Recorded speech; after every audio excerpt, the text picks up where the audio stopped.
ರೆಡ್ಡಿ ಕುಟುಂಬಕ್ಕೆ ಸಚಿವ ಶಿವರಾಜ್ ತಂಗಡಗಿ ಸಾಂತ್ವನ.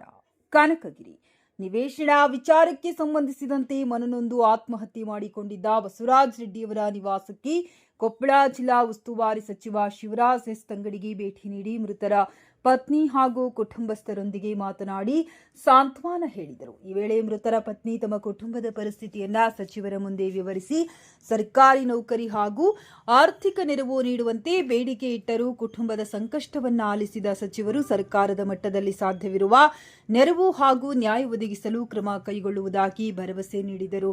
ಬಸವರಾಜ ರೆಡ್ಡಿಯವರ ಸಾವಿಗೆ ಕಾರಣವಾದ ವಿಚಾರದ ಬಗ್ಗೆ ಸೂಕ್ತ ತನಿಖೆ ನಡೆಸಿ ತಪ್ಪಿತಸ್ಥರು ಇದ್ದರೆ ಕಾನೂನು ಪ್ರಕಾರ ಕ್ರಮ ಕೈಗೊಳ್ಳಲಾಗುವುದೆಂದು ಸಚಿವರು ಕುಟುಂಬಸ್ಥರಿಗೆ ಧೈರ್ಯ ತುಂಬಿದರು. ಈ ಸಂದರ್ಭದಲ್ಲಿ ಕೊಪ್ಪಳ ಜಿಲ್ಲಾ ಪೊಲೀಸ್ ವರಿಷ್ಠಾಧಿಕಾರಿಗಳು ಡಾಕ್ಟರ್ ರಾಮ್ ಎಲ್ ಅರಸಿದ್ದಿ, ಸ್ಥಳೀಯ ಕಾಂಗ್ರೆಸ್ ಮುಖಂಡರು ಹಾಗೂ ಕಾರ್ಯಕರ್ತರು ಉಪಸ್ಥಿತರಿದ್ದರು. ವರದಿಗಾರ ಗೌತಮ್ ಯಾದವ್.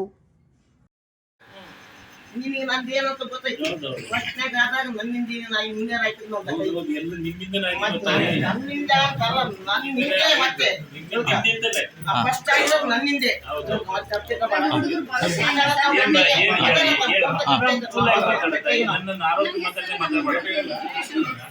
ಜಾಬ್ ಬೇಕು, ಮತ್ತೆ ಇದು 2 ಕೋಟಿ ಅಮೌಂಟ್ ಬೇಕು ಸರ್.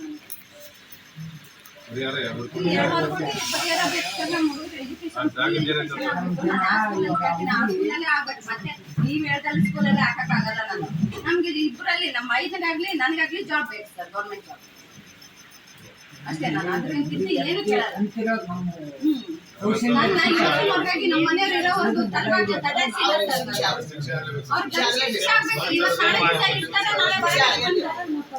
ಇಷ್ಟು ಮಂದಿ ನಮ್ಗೆ ಉಪಯೋಗ ಇಲ್ಲ. ಅವ್ರಿಗೆ ಏನಾಗಬೇಕು ಶಿಕ್ಷೆ ಆಗುತ್ತೆ. ಅವ್ರನ್ನ ನಾವು ಕಲೆ ಮಾಡೋದು ಅಡ್ಜಸ್ಟ್ ಆಗಿಬಿಡೋದು. ನಾವು 4 ಕೋಟಿ ಕೊಟ್ಟು ಸೋತಾಗಿಬಿಡೋದು. ಮತ್ತೆಲ್ಲ ತಿಕ್ಕ ಮಾತಾಡಲ್ಲ. ನಾನು ಅವತ್ತು ಜಾಗದಾಗ 1 ಇಂಚ್ ಮಾತು ಕೇಳಿ ಮಾಲೆ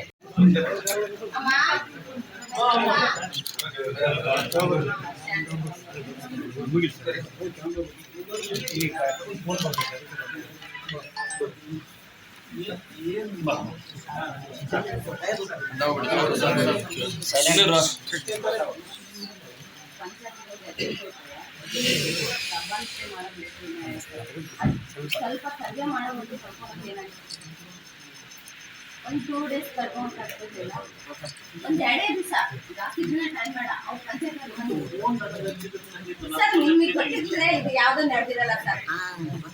ನಿಮ್ಮ ಆಫೀಸ್ ಬಂದಾಗಿದೆ ಸರ್. ನಮ್ಮ ಮನೆಯವ್ರಿಗೆ ವಿಷ ಕೊಡಾಗಿ ಇಲ್ಲೇ 3 ಸತ್ಲೆ ಅಡ್ಡಾಡಿದ್ದೀರಾ ಸರ್, ನನಗೆ ಗೊತ್ತಿದೆ.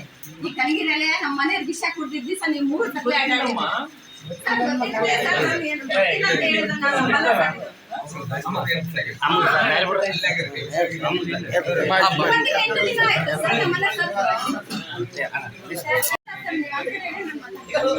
ನಿನ್ನ ಮಾಹಿತಿ ಕೇಳಿ ಆಮೇಲೆ ನಾನು ಸಂಬಂಧಪಟ್ಟ ಮಾತಾಡ್ತೀನಿ. ರಿಪೋರ್ಟ್ ತರಿಸಿರ್ತೀನಿ, ನ್ಯಾಯಯುತವಾಗಿ ನ್ಯಾಯ ಕೊಡಿಸೋಕ್ಕೆ ಕೆಲಸ ಮಾಡ್ತೀನಿ. ನ್ಯಾಯಯುತವಾಗಿ ನ್ಯಾಯ ಕೊಡಿಸೋಕೆ ಪ್ರಾಮಾಣಿಕ. ಒಂದು ದಿವಸ ಅಟ್ಲೀಸ್ಟ್ ಒಂದು ಕಾನ್ಸ್ಟೇಬಲ್ ಅದನ್ನ ಅಲ್ಲಿ ಕಳಿಸಿದ್ರೆ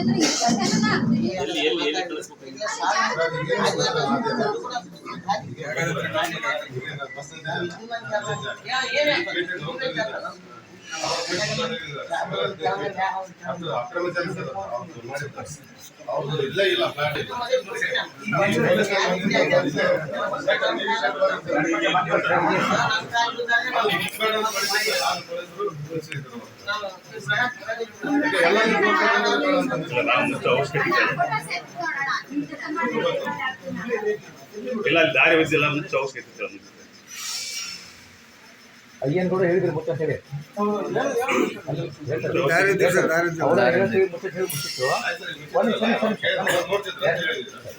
ನೋಡಕ್ಕೆ ಪಲ್ಲೆ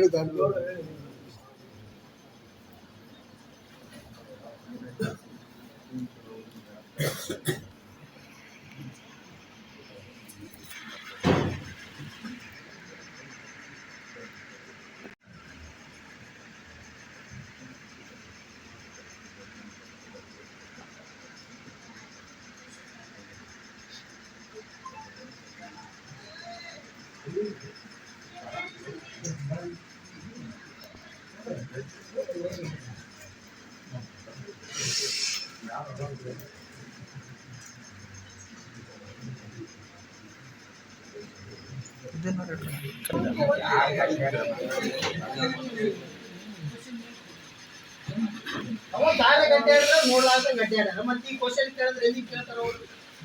ದಾರ ಗಡ್ಡೆ ಹೇಳಿದ್ರೆ ಗೊತ್ತಿರ್ತೈತಿ, ರಿಜಿಸ್ಟರ್ ಆದ್ಮೇಲೆ ಎಲ್ಲ ಗೊತ್ತಿರ್ತೈತಿ.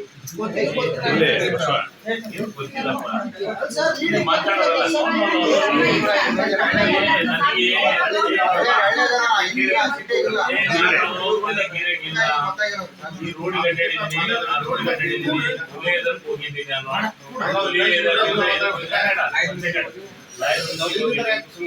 ನನಗೆ ಯಾರು ಹೇಳಿಲ್ಲ, ನನಗೆ ಮಾಹಿತಿ ಬಂದಿದ್ರೆ ಇವನು ಪ್ರವೀಣ್ ಹೇಳಿದ ಮೇಲೆ ನನಗೆ ಮಾಹಿತಿ ಬಂದಿದೆ. ತಕ್ಷಣ ಎಸ್ ಪಿ ಮಾತಾಡಿದ್ದು, DYSP ಮಾತಾಡಿದ್ದು. ಹಾ, ಇಮಿಡಿಯೇಟ್ ಆಗಿ ನಾನು ಇವ್ರಿಗೆ ಮಾತಾಡೋದ್ರೆ ತುಮಕೂರು ಹತ್ರ ಇದ್ದೆ. ನಾನು ಅಪ್ಡೇಟ್ ಎಲ್ಲರಿಗೂ ನಾನು ಇಮಿಡಿಯೇಟ್ ಆಗಿ ಅಟೆಂಡ್ ಮಾಡಿದ್ದೆ. ನನಗೆ ಅದಕ್ಕಿಂತ ಮೊದಲು ಗೊತ್ತಿಲ್ಲ. ನನಗೆ ಜಗಳ ಆಗೈತೆ ಅಂದ್ರೆ ಸರಿ ಮಾಡ್ರಿ ಅಂತ ಹೇಳ್ತೀವಿ ಅಷ್ಟೇ. ನಾವು ಎಲ್ಲ ಪೊಲೀಸರಿಗೆ ಹೇಳೋದು ಅದನ್ನ, ನಾನು ಸರಿ ಮಾಡ್ರಿ, ಯಾವ್ದು ತೊಂದ್ರೆ ಅಲ್ಲಾರ್ದಾಗ ರಾಜಿ ಮಾಡ್ರಿ, ಇಲ್ಲ ಕುದುರು ಸರಿ ಮಾಡ್ರಿ ಅಂತ ಹೇಳೋದು ನನ್ ಕರ್ತವ್ಯ. ನಾನು ಎಂತ ವೈರಿಗಳು ಮಾಡ್ಲಿ ನೀವೆಲ್ಲ ಎಂತ ವೈರಿಗಳು ಫೋನ್ ಹಚ್ಚಿದ್ರು ಅದೇ ಮಾತ್ರ. ಅದಕ್ಕೆ ಈಗ ನೋಡಮ್ಮ, ಅದಕ್ಕೆ ಏನೇನ್ ಮಾಡ್ಯಾರ ಅಂತ ನಾನು SP ಹತ್ರ ಮಾಹಿತಿ ಬಂದಿದ್ದೀನಿ, DYSP ಗೆ ಮಾಹಿತಿ ತಗೊಂಡಿದ್ದೀನಿ. ಈಗ ಇವಾಗ ನನ್ನ ತಮ್ಮ ಇದ್ದ ನೋಡ್ತಿದ್ದ, ನನ್ನ ತಮ್ಮ ಇಲ್ಲ, ಯಾರು ನೋಡೋದು ಅವ್ರು ನೋಡೋದು ಯಾರು ಇವಾಗ? ಅಲ್ಲಿ ಕೇರ್ ಮಾಡಿಲ್ಲ, ಪೊಲೀಸ್ ಸ್ಟೇಷನ್ನಾಗ, ತಾಲೂಕ್ ಪಂಚಾಯತ್ಯಾಗ ಕೇರ್ ಮಾಡಿಲ್ಲ, ಪಂಚಾಯತ್ಯಾಗ ಸಿರಿವೆ ಮಾಡಿ ಕೊಡೋ ತಕ್ಕ ನೀವು ಗುರ್ತಿಸಿಲ್ಲ. ಮನೆಗೆ ಬಂದು ಬೆದರಿಕೆ ಹಾಕೋಕಲ್ಲ, ಅಷ್ಟು ಇದ ಈ ಕುಟುಂಬನ ಓದ್ಸಕ್ಕ ಕಂಟೆ ಬಂದ್ರು ನಿಮ್ ಕುಟುಂಬ ಎಲ್ಲ ಇತ್ತು, ಪುಣ್ಯಾಗ ಏನ್ ಮಾಡ್ಬೇಕು?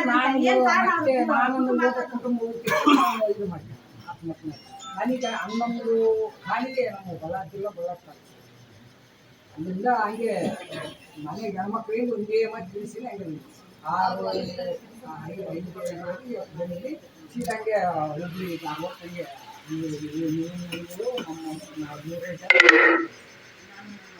ನಾವು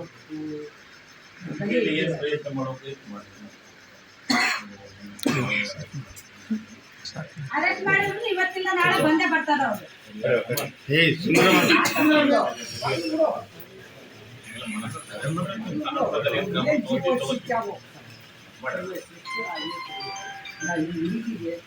ಏನು ನಷ್ಟ ಪರಿಹಾರ ನಿಮ್ಮ ಸರ್ಕಾರ ನಾನು ಅನೌನ್ಸ್ ಮಾಡಕ್ ಬರಲ್ಲ.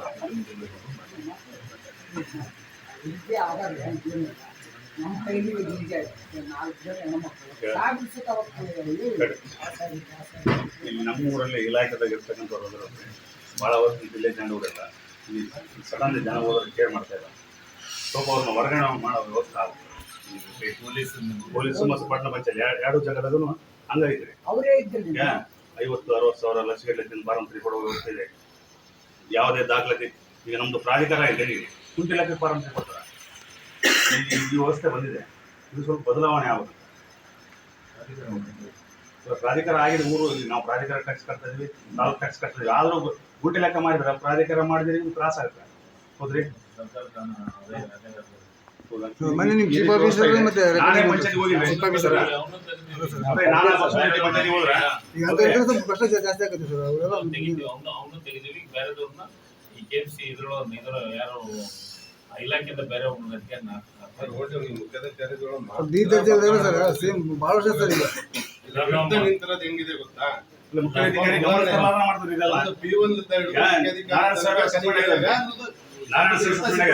ನಾರಾಯಣ ಸರ್ ಕವಣೆ ಅನ್ಬಿಟ್ಟ. ನಾರಾಯಣ ಸರ್ ಗಮನ ತರಲಾರ್ದಾನೆ ಇದೆಲ್ಲ ಡಿಲೇ ಮಾಡಿದ್ದಾರೆ.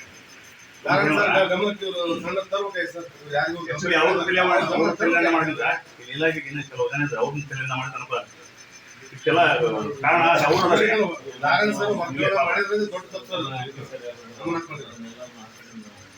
ಸರ್ ತಲೆಯಿಂದ ನಮಗೆ ನೋವಾಗಿ ಖುಷಿ ಏನಾಗಿಲ್ಲ. ಇಲ್ಲೇನು 10 ವರ್ಷದಿಂದ ಜನ ಸರ್ ನನಗೆ ಪುಟ್ಟ ಕೈ ಸಿಕ್ಬಿಡ್ತಾರೆ ಅವ್ರಿಗೆ.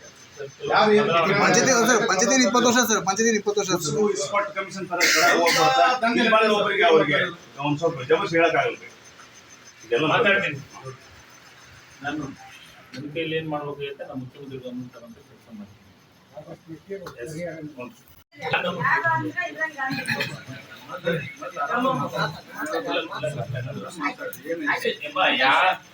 ಈಗ ಇದು ಆಗ್ಬಾರ್ದಾಗಿತ್ತು, ಇಂಥವೆಲ್ಲ ಆಗ್ಬಾರ್ದು, ಯಾರು ಅಲ್ಲ ಸರ್ ಒಂದ್ ಹೇಳ, ನೀವೇನಾದ್ರೂ ತಪ್ಪಾದ್ರೂ ಇದ್ ಮಾಡ್ರಿ, ಸಾವಿದ್ದು ಮನೆ ಹತ್ರ ಪ್ರೊಟೆಕ್ಷನ್ ಗೆ ಒಂದು ಪೊಲೀಸ್ ಕಳ್ಸಿಲ್ಲ, ಸತ್ತಿಲ್ಲ ಏನಿಲ್ಲ, ಅವ್ರ ಮನೆ ಹತ್ರ ಪ್ರೊಟೆಕ್ಷನ್ ಯಾಕೆ ಕಳ್ಸಿದ್ರು ನೀವು?